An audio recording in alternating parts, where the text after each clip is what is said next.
Cette fois-ci, il s'agit d'une remise de drapeau qui diffère des autres, puisque 15 ans après, notre pays renoue avec la Coupe du Monde en Russie 2018. Et c'est pour moi l'occasion, au nom de l'ensemble des Lions, au nom de l'ensemble du staff, au nom de l'ensemble de la Fédération sénégalaise de football et du monde sportif, de dire ici le plaisir que nous avons et l'importance que nous attachons à cette remise de drapeau qui arrive dans un contexte où le football sénégalais est en train de progresser et qui est en train de franchir de nouveaux paliers. Et pour cela, Monsieur le Président, je voudrais aussi dire simplement un grand merci à vous.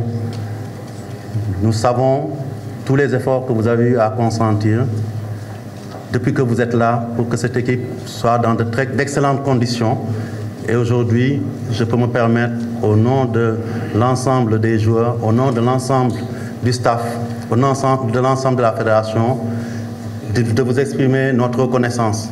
Puisque, on le sait, depuis quelques années, depuis 3 ou 4 années, nos conditions ont beaucoup évolué et cela explique aussi en grande partie l'amélioration de l'environnement de l'équipe nationale. Nos voyages sont devenus plus faciles. Les conditions de séjour dans les pays qui nous reçoivent pour les matchs le sont également. Et surtout aussi, au plan des conditions matérielles dans l'ensemble, nous pouvons dire aujourd'hui que tout est fait par l'État pour que nos joueurs, à l'instar des autres joueurs qui vont participer à cette Coupe du Monde, soient dans les meilleures conditions possibles pour nous valoir des satisfactions. Et donc, je voudrais ici vous exprimer notre grande reconnaissance et vous dire un grand merci.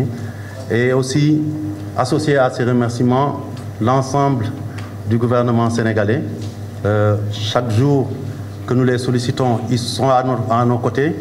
Et je peux vous dire aussi et vous confirmer qu'au moment où je vous parle, tout a été fait à bonne date pour que l'équipe puisse entrer en regroupement dans de bonnes conditions et surtout qu'elle puisse voyager à Vittel pour sa préparation et jouer ses matchs amicaux avant de se rendre en Russie à la conquête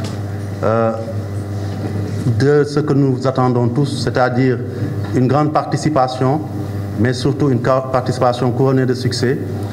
Nous avons déjà un passé, nous voulons nous créer un avenir et cela passe par les pieds, mais aussi les mains de ces joueurs qui sont là et qui sont déterminés.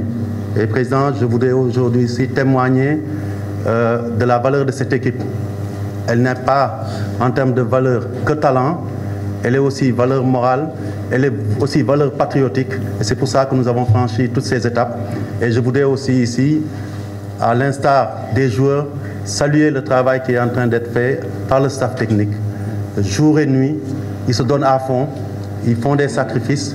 Et bien entendu, dans ce staff technique, il y a un chef, c'est Aliou Cissé, qui ne ménage aucun effort.